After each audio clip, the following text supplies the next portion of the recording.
मैं Upendra Rathore Narendra Tiwari IAS academy के YouTube channel पर आप सभी का हार्दिक स्वागत करता हूं, अभिनंदन करता हूं। इस समय में हमारी साइंस की सीरीज चल रही थी और उसी को हम आगे बढ़ाते हैं। आज कल तक हमने रिप्रोडक्टिव सिस्टम के बारे में पढ़ा था। आज हम शुरू करेंगे डाइजेस्टिव सिस्टम या पाचन तंत्र। तब तक आप लोग इस वीडियो को शेयर करें, जुड़ जाएं हमारे साथ। हाँ जी, प्रेम वर्मा जी गुड आफ्टरनून। अंजना जी आपको भी राम राम।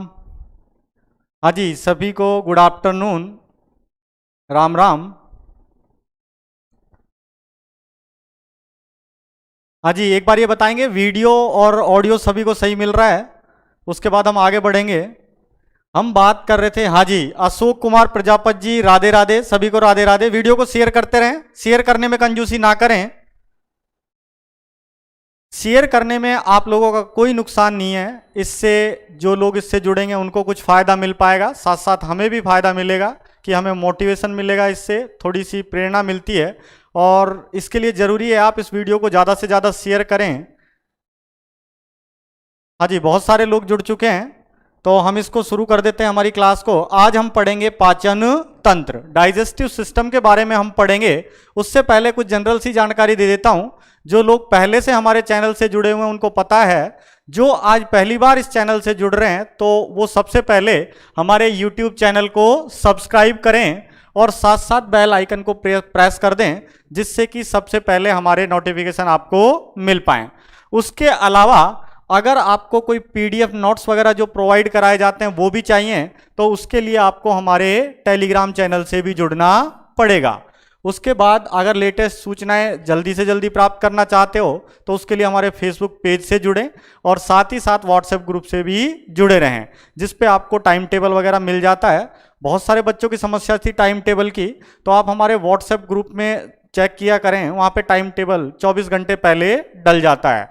तो आज हम शुरू कर देते हैं। आज हम पढ़ेंगे पाचन तंत्र, डाइजेस्टिव सिस्टम। पाचन तंत्र की हम बात कर रहे हैं। इस पाचन तंत्र या डाइजेस्टिव सिस्टम के बारे में हमें पढ़ना है। सबसे पहली बात ये आती है कि हमें मतलब पता होना चाहिए कि ये पाचन होता क्या है, डाइजेशन का मतलब क्या होता है। तो सबसे पहले मैं पाचन की बात कर लेता हूं। ये पाचन क्या होता है?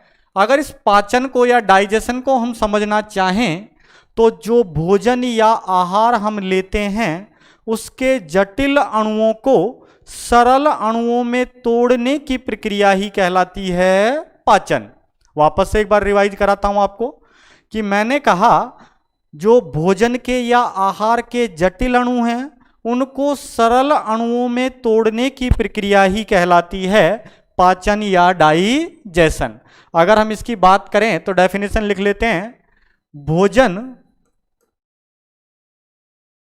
के जटिल अणुओं को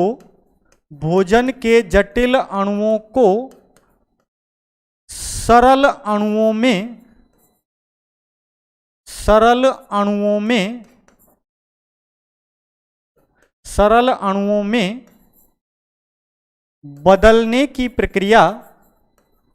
बदलने की प्रक्रिया हमने बात करी है। जो भोजन के जटिल अणु हैं उनको सरल अणुओं में बदलने की प्रक्रिया ही पाचन कहलाती है। उनको सरल अणुओं में बदलने की प्रक्रिया ही क्या कहलाती है? पाचन कहलाती है। इसकी हम बात कर रहे हैं, डाइजेशन की हम बात कर रहे हैं, पाचन की। अब बात आती है ये पाचन होता कैसा है। हमने बात करी है कैसे अणुओं को बदल रहे हैं, जटिल अणुओं को। किस में बदल रहे हैं? सरल अणुओं में बदल रहे हैं। बात यहां से ये निकल कर आती है कि जो जटिल अणु हैं इनको सरल अणुओं में तोड़ने की जो प्रक्रिया है वही कहलाई पाचन। और इस पाचन में दो प्रकार की प्रक्रियाएं हो सकती हैं, जैसे कि कुछ इसमें होती हैं यांत्रिक प्रक्रियाएं। कैसी होती हैं? यांत्रिक प्रक्रियाएं होती हैं। दूसरी इसमें पहले मैंने यांत्रिक की बात करी है, मैकेनिकल प्रोसेस होती है। उसके अलावा दूसरी होती हैं जैव रासायनिक प्रक्रियाएं। कैसी होती हैं प्रक्रिया? जैव रासायनिक प्रक्रिया। हमने बात करी है कि जो हमारा डाइजेशन है, पाचन है, उसमें दो प्रकार की प्रोसेस होती हैं। पहली प्रोसेस मैंने बताई यांत्रिक या मैकेनिकल, दूसरी है जैव रासायनिक या बायोकेमिकल प्रोसेस। कुछ लोगों को लग रहा होगा कि इसमें यांत्रिक प्रोसेस कहाँ होती है, तो जो हमारे दांत हैं वो भोजन को चबाते हैं, पीसते हैं, तोड़ते हैं, उसमें कोई केमिकल प्रोसेस नहीं है, उसमें सीधे तौर पर यांत्रिक अभिक्रिया ही होती है। उसमें मैकेनिकल प्रोसेस चलती है, यांत्रिक प्रक्रिया चलती है, जिससे भोजन को, जटिल अणुओं को कुछ हद तक सरल में तोड़ दिया जाता है। और उसके बाद जो डाइजेशन होता है, उस डाइजेशन में चलती हैं रासायनिक प्रक्रियाएं, जिन रासायनिक प्रक्रियाओं को चलाने के लिए या उत्प्रेरित करने के लिए हमें जरूरत होती है एंजाइम्स की। किसकी जरूरत होती है? एंजाइम। हम बात करें, प्रश्न आपसे पूछा जा सकता है कि भोजन के पाचन की प्रक्रिया को उत्प्रेरित करने वाला रासायनिक पदार्थ होता है, कौन सा होता है? एंजाइम। और ये एंजाइम एक उत्प्रेरक की भांति कार्य करता है। कैसे कार्य करता है? ये उत्प्रेरक की भांति कार्य करता है। ये जो पाचन की क्रिया थी उसको तेज करता है। हमने यहाँ तक समझा कि जो भोजन या आहार है उसके जटिल अणुओं को तोड़ा, सरल में तोड़ा। कितनी विधियों से तोड़ा? दो विधियों से तोड़ा। एक तो यांत्रिक विधि और दूसरी थी जैव रासायनिक अभिक्रिया के द्वारा। इनके द्वारा तोड़ लिया। इसमें उत्प्रेरक की भांति कौन कार्य करता है? तो हमारा उत्तर होगा एंजाइम। एंजाइम यहाँ उत्प्रेरक की भांति कार्य करता है। इतनी बातें आप लोगों को समझ आ रही होंगी। हाँ जी, सभी को गुड आफ्टरनून। अब चैट बॉक्स से थोड़ा निकल के अपन बात कर लेते हैं, इनके बारे में और समझ लेते हैं। यहीं पे एक टर्म आई है भोजन, या हम कहें आहार। किसकी बात कर रहा हूं मैं? आहार की बात कर रहा हूं। ये आहार के भी हमें दो प्रकार पढ़ने हैं। यहाँ पे दो प्रकार के आहार की बात हम कर सकते हैं। एक होता है संतुलित आहार। क्या होता है? एक संतुलित आहार होता है, हमने बात करी। एक होता है संतुलित आहार और एक होता है पूर्ण आहार, हमने बात करी है। जिस भोजन को हम पचा रहे हैं या आहार को हम पचा रहे हैं वो दो प्रकार का हो सकता है, एक पूर्ण आहार और दूसरा संतुलित आहार। एक को हम कहेंगे कंप्लीट डाइट, दूसरे को हम कहेंगे बैलेंस्ड डाइट। इनकी हम बात कर लेते हैं कि ये पूर्ण आहार और संतुलित आहार का क्या अंतर है। मैंने दो चीजें बात करी हैं। एक होता है पूर्ण आहार, हमने बात करी है पूर्ण आहार, और एक बात करी है संतुलित आहार, दूसरी हमने बात करी है संतुलित आहार, बैलेंस डाइट। इन दोनों में बेसिक सा डिफरेंस ये है कि वह आहार जिसमें भोजन के सभी अवयव होते हैं, क्या होते हैं? भोजन के सभी अवयव मौजूद होते हैं, उपस्थित होते हैं, उसे कहा जाता है पूर्ण आहार। कोई भी आहार पूर्ण या कंप्लीट तब बनता है जब उसमें भोजन के सभी अवयव उपस्थित होते हैं। भोजन के अवयवों में हम बात करें तो इसमें कार्बोहाइड्रेट क्या उपस्थित रहेंगे? इसमें कार्बोहाइड्रेट, वसा, प्रोटीन, विटामिन,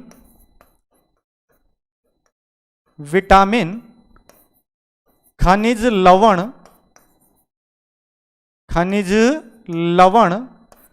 जल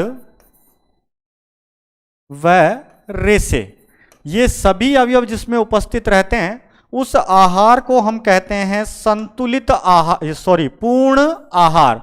जिसमें भोजन के सभी अवयव उपस्थित रहते हैं उसे हम कहते हैं पूर्ण आहार। लेकिन यहीं पे हम बात करना चाहें संतुलित आहार की, किसकी बात करें हम? संतुलित आहार या बैलेंस डाइट की बात करें तो बैलेंस डाइट में तीन चीजों का रेशियो देखा जाता है। वो होता है कार्बोहाइड्रेट, वसा और प्रोटीन।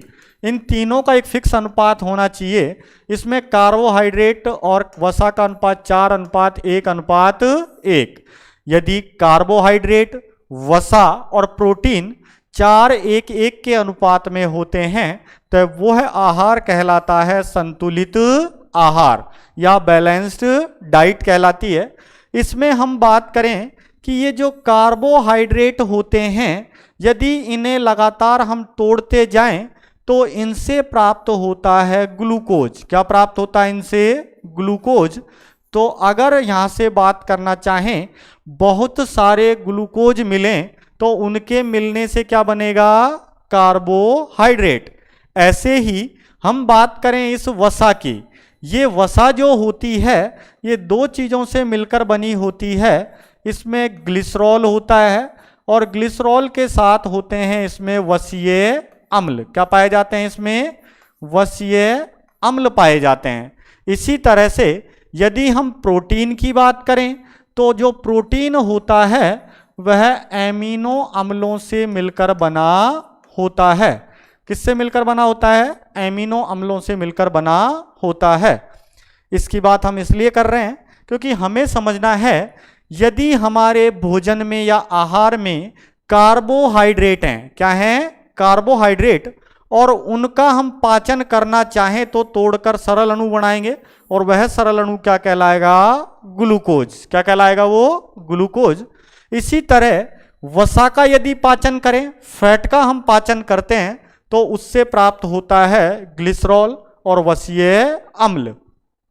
अगर हम बात करें प्रोटीन की, प्रोटीन का पाचन होने से हमें प्राप्त होते हैं एमिनो अम्ल। इतनी बातें हमें समझ आ गई होंगी। उसके बाद हम बात करते हैं कि ये पाचन का तंत्र क्या होता है, किस तरह से ये कार्य करता है। तो इसके लिए हमें समझना पड़ेगा कि अंगों का वह समूह या ग्रुप ऑफ ऑर्गन्स, या फिर हम कहें अंगों का वह समूह जो पाचन में सहयोग करता है वही कहलाता है पाचन तंत्र। इस पाचन तंत्र को पढ़ने के लिए, आसान बनाने के लिए हम दो भागों में बांट लेते हैं। हमने बात करी है पाचन तंत्र की, और इस पाचन तंत्र को हमने आसान बनाने के लिए अध्ययन की दृष्टि से दो भागों में बांट लिया। इसका एक भाग हम देखते हैं आहार नाल। क्या होता है इसका एक भाग? आहार नाल होता है, या इसे ही कहते हैं एलिमेंट्री कैनाल। इसके दूसरे भाग में हमें पढ़नी है पाचक ग्रंथियां। दूसरे भाग में हम क्या पढ़ेंगे? यहाँ पे पाचक ग्रंथियां पढ़ते हैं। मैंने बात करी कि जो अपना पाचन तंत्र था इसके दो हिस्से बनाए। पहले भाग को हमने कह दिया आहार नाल और दूसरे में हमें पढ़नी है पाचक ग्रंथियां। बात आती है कि जो ये आहार नाल है ये क्या सिस्टम होता है? तो मुख से लेकर, कहाँ से लेकर? मुख से लेकर मल द्वार तक, मुख से लेकर मल द्वार तक जो संरचना होती है उस पूरी संरचना को ही क्या कहते हैं हम? आहार नाल या एलिमेंट्री कैनाल कहते हैं। एक प्रश्न पूछा जाता है कि एलिमेंट्री कैनाल की लंबाई कितनी होती है? तो एलिमेंट्री कैनाल की लंबाई 8 से 10 मीटर। कितनी होती है? 8 से 10 मीटर होती है। आप लोग बताएंगे कि अगर इस एलिमेंट्री कैनाल की लंबाई हमसे पूछ ली जाए फिट में, तो फिट में इसकी लंबाई कितनी होगी?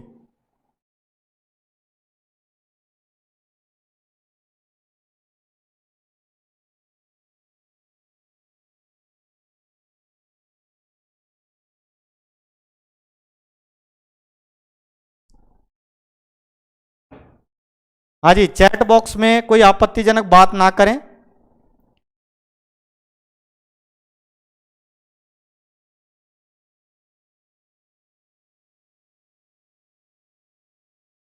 हाँ जी, रशीद गौरू जी का आ गया है, सही आंसर है उनका।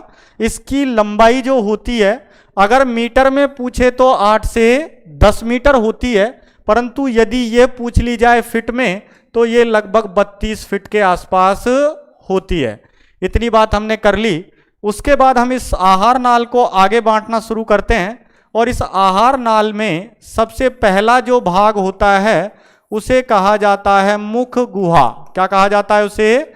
मुख गुहा कहा जाता है। मुख गुहा के बाद जो आगे भाग आता है उस भाग को कहा जाता है ग्रसनी। क्या कहा जाता है? ग्रसनी। ग्रसनी से आगे वाला जो भाग होता है उसे कहा जाता है ग्रासनाल। क्या कहा जाता है? ग्रासनाल। ग्रासनाल से आगे जब हम बढ़ते हैं तो आगे अंग आता है आमाशय। क्या आता है? आमाशय। आमाशय से आगे बढ़ने पर आती है आंत, इंटेस्टाइन आती है, और ये भी दो प्रकार की होती है। एक को हम कहते हैं छोटी आंत। क्या कहते हैं हम?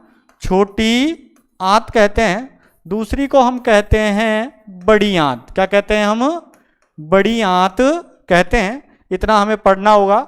आहार नाल में हम पढ़ेंगे मुख गुहा, ग्रसनी, ग्रासनाल, अमाशय और आंत के बारे में।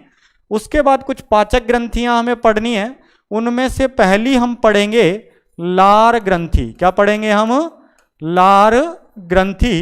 उसके बाद एक पढ़ेंगे हम लीवर, और उसी के साथ साथ हम पढ़ेंगे अग्नाशय। इतनी ग्रंथियों के बारे में हमें पाचन तंत्र में पढ़ना है। आप लोग एक बार इसका स्क्रीनशॉट ले सकते हैं। हाँ जी, सभी का सही जवाब आ रहा है।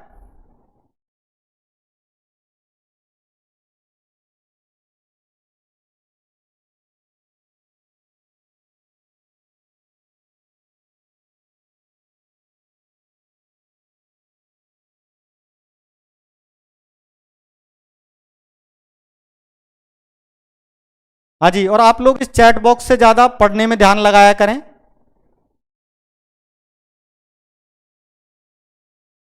हाँ जी, हम बात कर रहे थे आहार नाल। आहार नाल की लंबाई 8 से 10 मीटर होती है।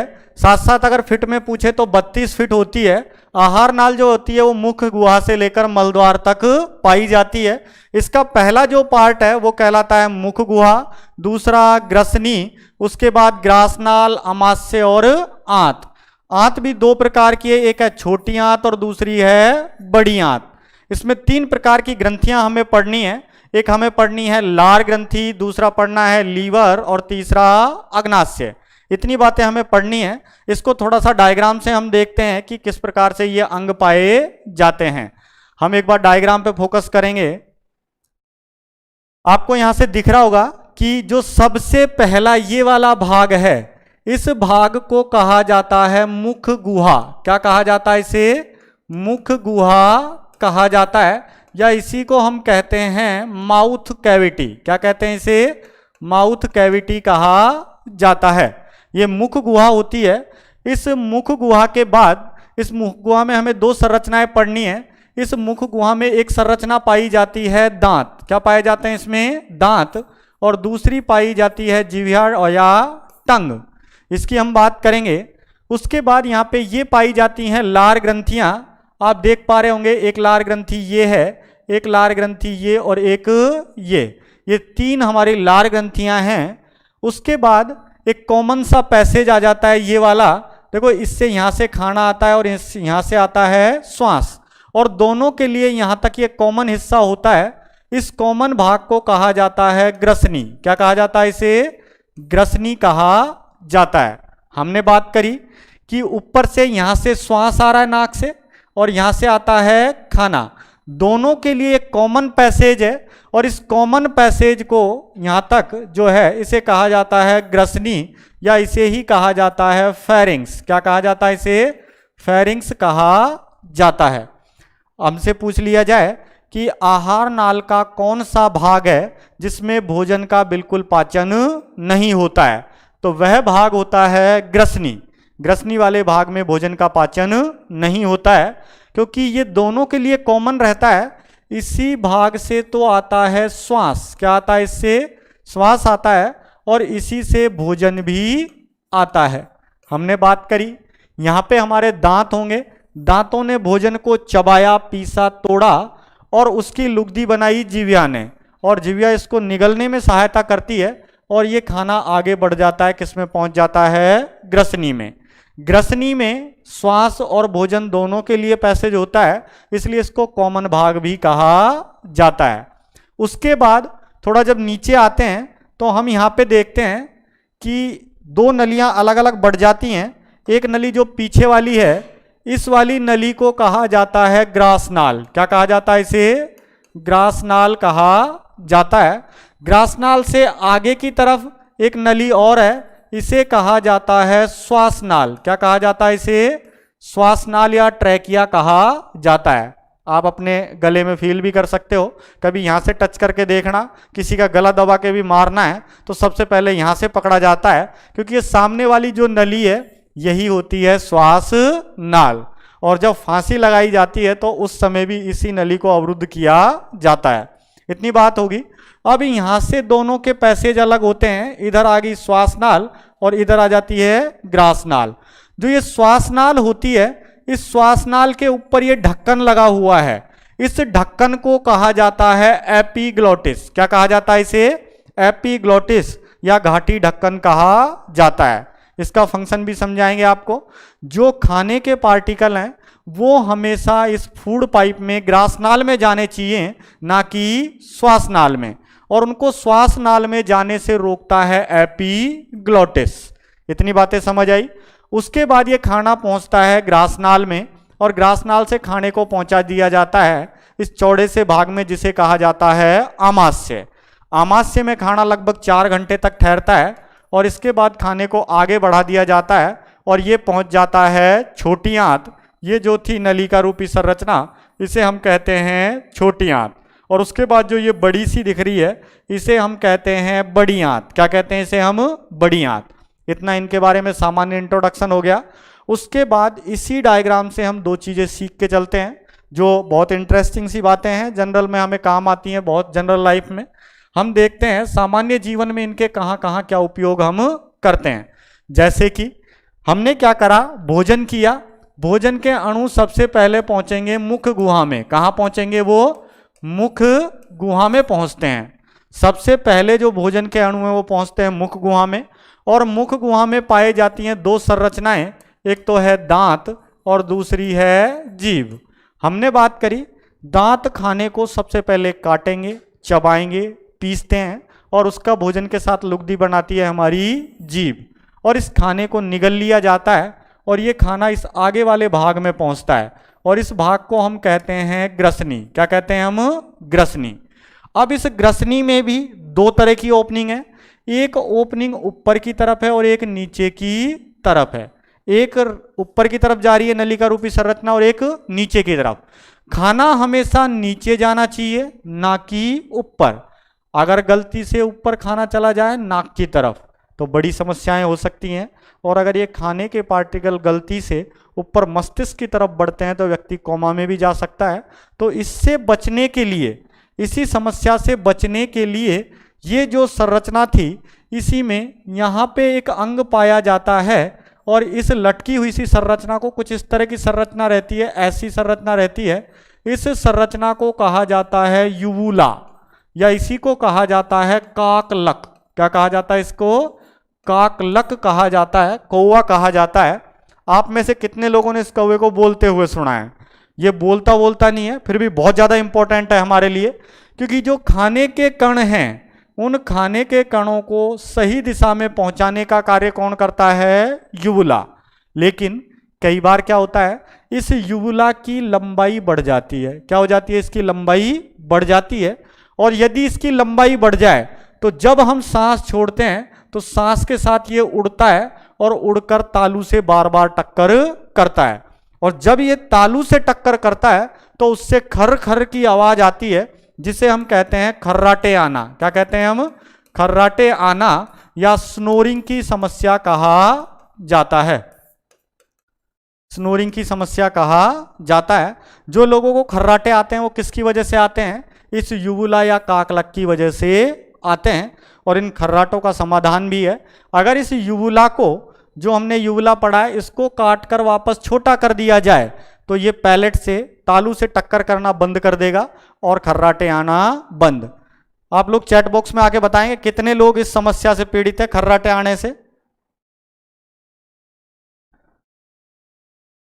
हाँ जी, नीसू जी कह रहे हैं एपिग्लोटिस या यूवुला दोनों बिल्कुल अलग अलग चीजें हैं। यूवुला जो होता है वो बिल्कुल इस ओपनिंग के पास होता है, जो ग्रसनी में हम नाक की तरफ जो भाग जा रहा है और नीचे मुख गुहा में जो भाग जा रहा है, इन दोनों के जॉइनिंग जंक्शन पे होता है। जबकि जो एपिग्लोटिस है वो एपिग्लोटिस पाया जाता है श्वासनाल के बिल्कुल ऊपर। जहां श्वासनाल और ग्रासनाल दोनों अलग होती हैं, एपिग्लोटिस वहां पाया जाता है। आई थिंक आप समझ गए होंगे इस बात को।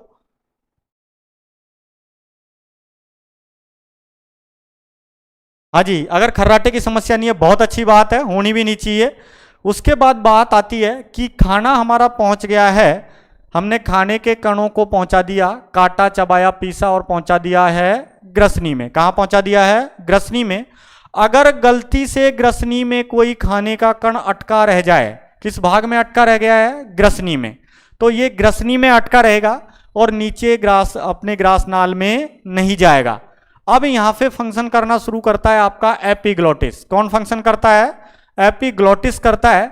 इस एपिग्लोटिस का मेन काम होता है, जब खाने के कण नीचे आते हैं, भोजन के कण नीचे आते हैं, तो ये श्वास नाल को बंद कर देता है। क्या कर देता है? श्वास नाल को बंद कर देता है, जिससे खाने के कण चले जाएंगे ग्रास नाल में, ना कि श्वास नाल में। और जैसे ही खाने के कण नीचे पहुंचे, ये वापस से खुल जाता है और ये ओपन हो जाता है, जिससे कि श्वास आने लगता है। यही प्रक्रिया चलती है।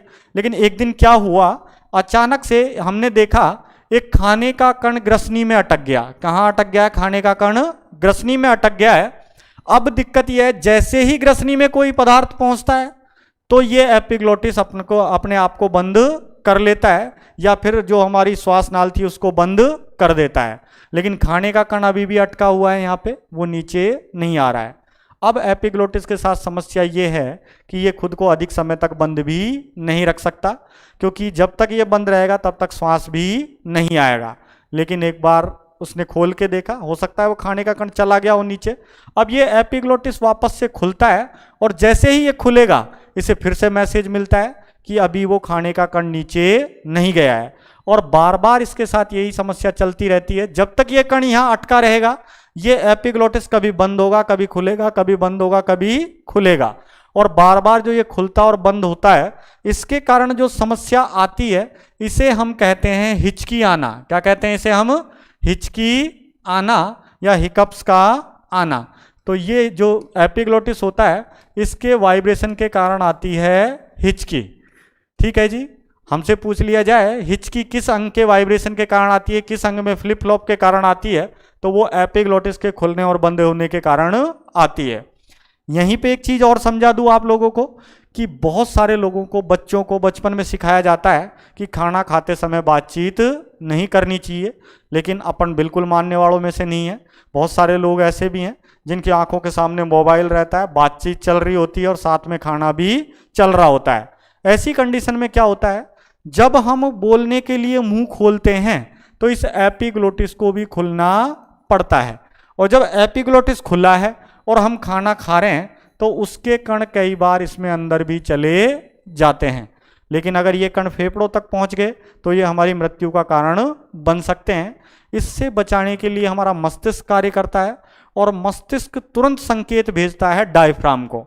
यहाँ पे एक अंग पाया जाता है जिसे हम कहते हैं डायफ्राम, और इस डायफ्राम को संकेत भेजता है और ये डायफ्राम जोर से ऊपर की ओर धक्का लगाता है। फेफड़ों में हवा भरता है और ऊपर की तरफ धक्का लगाता है, और इस धक्के के कारण हवा आएगी और हवा इस कण को वापस इस नली में ले जाएगी।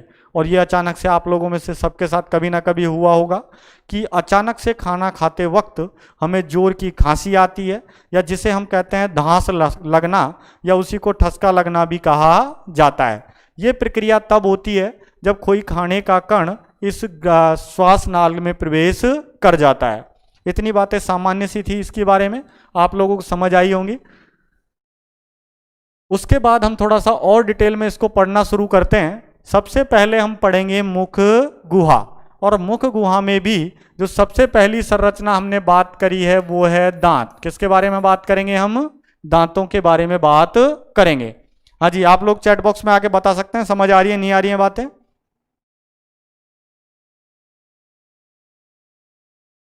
हाँ जी, ये खांसी और हिचकी बंद कर दो। हाँ जी, जो प्रभा शर्मा जी अपन लाइसोजाइम की बात करेंगे जब लार ग्रंथियों के बारे में पढ़ेंगे, अपन ने अलग से छोड़ा हुआ है उसको, टाइलिन है, लाइसोजाइम है, उनकी बात तभी करेंगे हम। हाँ जी, मुख गुहा में सबसे पहले कार्बोहाइड्रेट्स का पाचन होता है और मुख गुहा से ही पाचन की शुरुआत हो जाती है। हाँ जी, ये प्रभा शर्मा जी का है। सर हिचकी तो कोई याद करता है तब आती है, बिल्कुल सही बात है। अपन भारतीय हैं, अपने कंसेप्ट सबसे अलग चलते हैं और अपन मानते हैं कोई याद कर रहा है तो हिचकी आती है। आप इस चक्कर में बिल्कुल मत रहना कि कोई याद कर रहा है तभी हिचकी आ रही है, क्योंकि अगर किसी को हिचकी आ गई, आप लोग चैट बॉक्स में आके बताएंगे, अगर किसी को बहुत तेज हिचकी आ रही है तो उसे क्या करना चाहिए, उसे क्या खिलाया जाना चाहिए, पिलाया जाना चाहिए, या किसी का नाम लेने से हिचकी बंद हो जाएगी? चैट बॉक्स में आके बताएंगे आप लोग।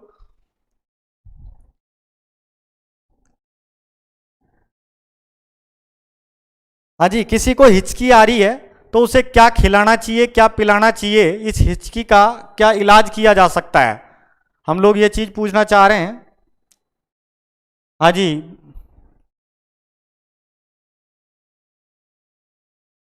हाँ जी, रशीद जी ने कह दिया है, रशीद जी कह रहे हैं पानी पिलाते हैं, बिल्कुल पानी पिलाना चाहिए। हाँ जी, और भी जवाब आ रहे हैं। प्रभा शर्मा जी पानी पीना चाहिए, पानी पीना चाहिए। हाँ, सभी सही कह रहे हैं कि पानी ही पीना चाहिए। लेकिन पानी पीने से फायदा क्या हो रहा है, हिचकी क्यों बंद हो जाती है, इसका कंसेप्ट भी आप समझ सकते हो। अगर कोई खाने का कण यहाँ चिपका हुआ है, जैसे ही हम पानी पिएंगे पानी के साथ ये कण नीचे चला जाएगा, और जब ये कण नीचे चला गया तो एपिग्लोटिस को कोई कंफ्यूजन नहीं रहेगा और इसके फ्लिप फ्लॉप बंद हो जाएंगे और हिचकी बंद हो जाती है। लेकिन अब एक समस्या और आ जाती है कि हमने पानी भी पी लिया और उसके बाद भी हिचकी बंद नहीं हो रही है, तो उसके लिए या तो चाय पीनी चाहिए या फिर उसको कोल्ड ड्रिंक पिलानी चाहिए। आप लोगों को लग रहा होगा सर ये कोल्ड ड्रिंक और चाय का कंसेप्ट कहाँ से आया, तो ये बहुत आसान सी बात है। हमें पता है जब चाय पीते हैं तो चाय पी जाती है गर्म, कैसी पी जाती है, गर्म, और गर्म जब तरल होता है तो उसका पृष्ठ तनाव हो जाता है कम, और पृष्ठ तनाव कम हो जाएगा तो ये पूरे गले को साफ करती हुई नीचे जाएगी। उसी के साथ साथ यदि हमने पी है कोल्ड ड्रिंक, तो जो कोल्ड ड्रिंक होते हैं उनमें पाया जाता है कार्बनिक एसिड, क्या पाया जाता है उनमें, कार्बनिक एसिड या अम्ल पाया जाता है, और ये कार्बनिक एसिड या अम्ल इस पूरे गले को वॉश करता हुआ नीचे जाएगा, जिससे कि कोई कण यहाँ पे नहीं बचेगा। इसलिए अगर किसी को हिचकी आती है तो पहले तो नाम लेके देख लेना अपने प्रियजन का, हो सकता है वो याद ही कर रहा हो आपको, और अगर फिर भी हिचकी बंद नहीं होती है तो पानी पिया जाए, और पानी से भी हिचकी बंद नहीं हो रही है तो चाय या कोल्ड ड्रिंक पीनी चाहिए। ये बातें आपको समझ आई होंगी। इसके बाद हम आज बात कर लेते हैं थोड़ा दांतों के बारे में। आज दांतों से हम बात स्टार्ट करेंगे, इन दांतों में कैसी संरचनाएं होती हैं, दांत कितने प्रकार के होते हैं, कैसे होते हैं। तो हम बात कर रहे हैं दांत, हमने बात करी दांत या टीथ की हम बात कर रहे हैं। सबसे पहली बात तो यही आती है कि जो दांत हैं, दांतों के अध्ययन की शाखा, हम क्या बात कर रहे हैं, दांतों के अध्ययन की शाखा। दांतों के अध्ययन की शाखा क्या कहलाती है, आप लोगों में से चैट बॉक्स में बता सकते हैं कमेंट करके, दांतों के अध्ययन की शाखा क्या कहलाती है।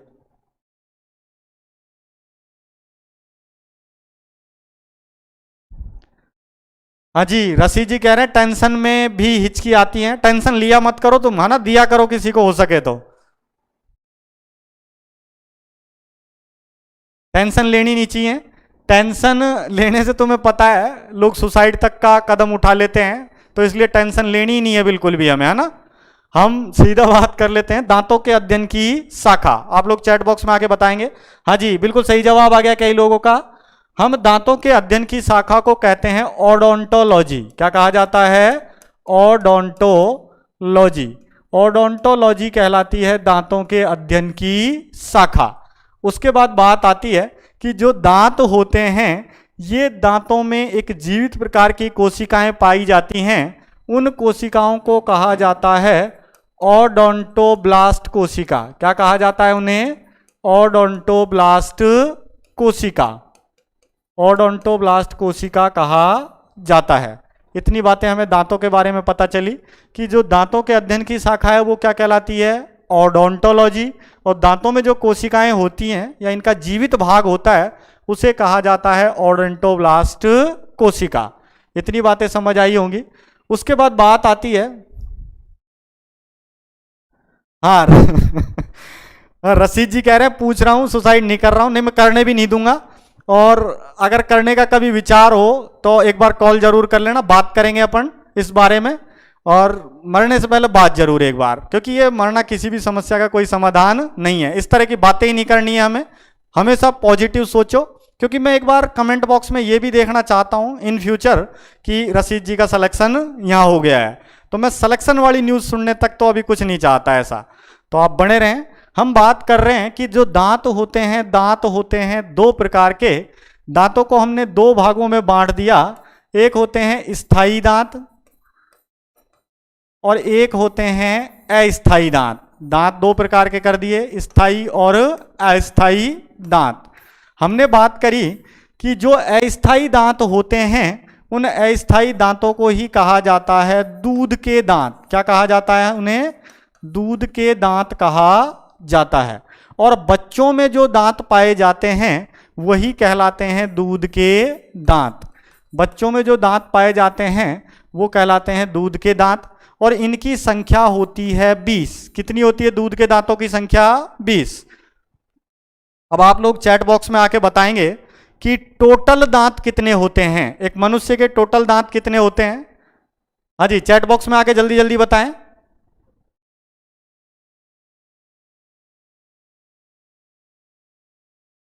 हाँ जी, बिल्कुल सही बता रहे हो, स्थायी और अस्थायी।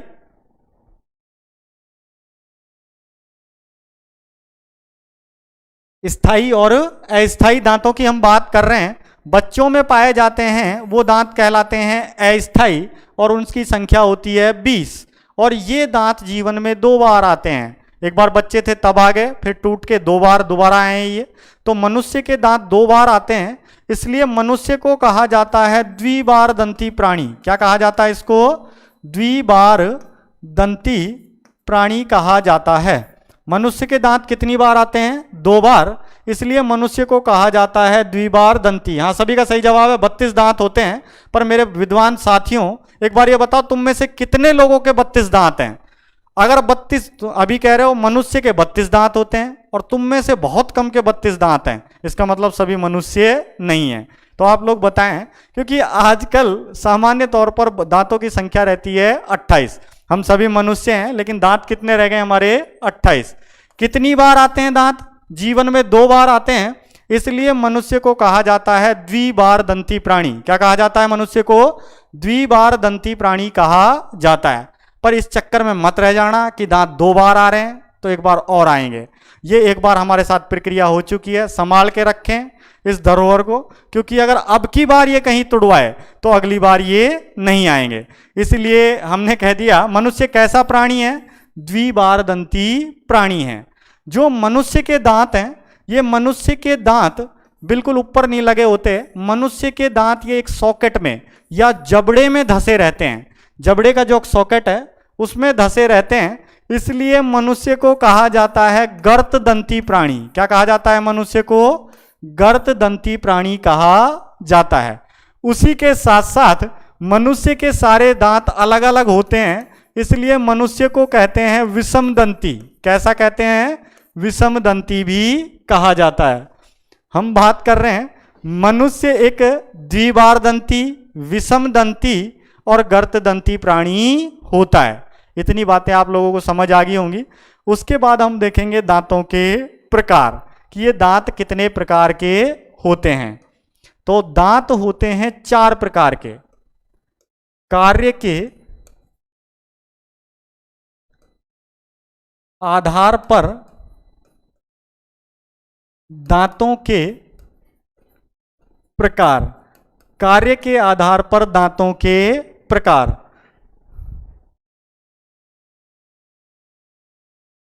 हाँ जी, 28 वाले भी हैं क्या यहाँ? बिल्कुल।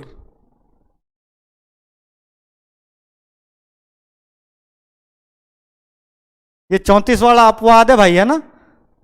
ये बना रहे, 34 ही रखे अपने दांत। बहुत सही है, ज्यादा हैं, बैकअप में काम आएंगे। बिल्कुल सही है। हम बात कर रहे थे कि दांतों के प्रकार होते हैं 4, जिनमें से पहले जो दांत हैं उन्हें हम कहते हैं कृतनक दांत। इनको कृतनक या कृंतक या कहा जाता है इंसाइजर। क्या कहा जाता है? इन्हें इंसाइजर कहा जाता है।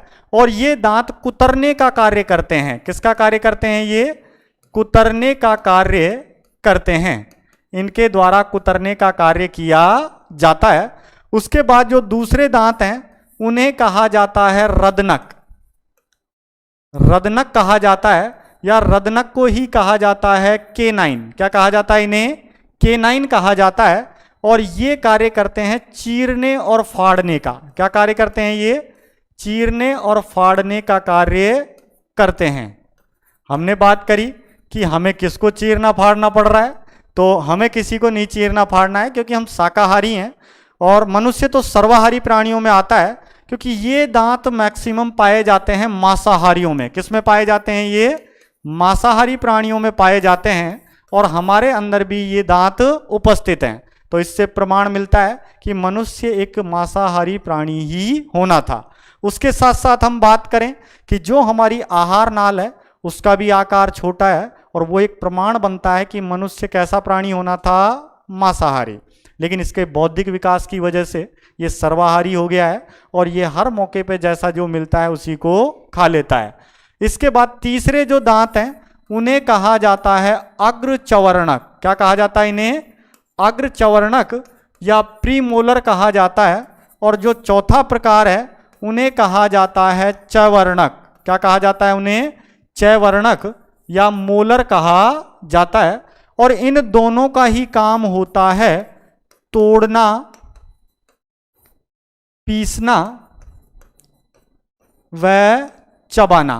तोड़ना, पीसना व चबाना, ये सारे काम करने वाले हैं अग्रचवर्णक और चवर्णक। इतनी बातें हमने कर ली है। अब बात आती है कि जो चवर्णक और अग्रचवर्णक जो दांत हैं इनके द्वारा ही तोड़ने और पीसने का कार्य किया जाता है। यदि आपको अखरोट तोड़ना है तो आप कभी भी आगे वाले दांतों से ट्राई ना करें, क्योंकि ये केवल कुतरने के काम आने हैं। इनसे अगर अखरोट तोड़ने की कोशिश की तो ये टूट भी सकते हैं। इसके लिए हमारे पीछे की तरफ जो दांत हैं अग्रचवर्णक और चवर्णक, इनका उपयोग किया जाता है। हम थोड़ा सा देख लेते हैं इन दांतों को, ये किस तरह से होते हैं। इनके बारे में देखा, ये जबड़े का पूरा सॉकेट है और इस सॉकेट में फंसे रहते हैं दांत। इन्हीं सॉकेट में फंसे होने के कारण मनुष्य को कहा जाता है गर्तदंती प्राणी। क्या कहा जाता है? गर्तदंती प्राणी कहा जाता है। इनमें से हम बात करें, जो फ्रंट में जो दांत थे, ये दो दांत आपको दिख रहे होंगे, ये वाले जो दोनों दांत हैं इन दांतों को कहा जाता है इंसाइजर या इनको ही कहा जाता है कृंतक दांत। उसके बाद एक बड़ा सा दांत रहता है नुकीला सा इस कोने पर, जो मैक्सिमम आपने देखा होगा।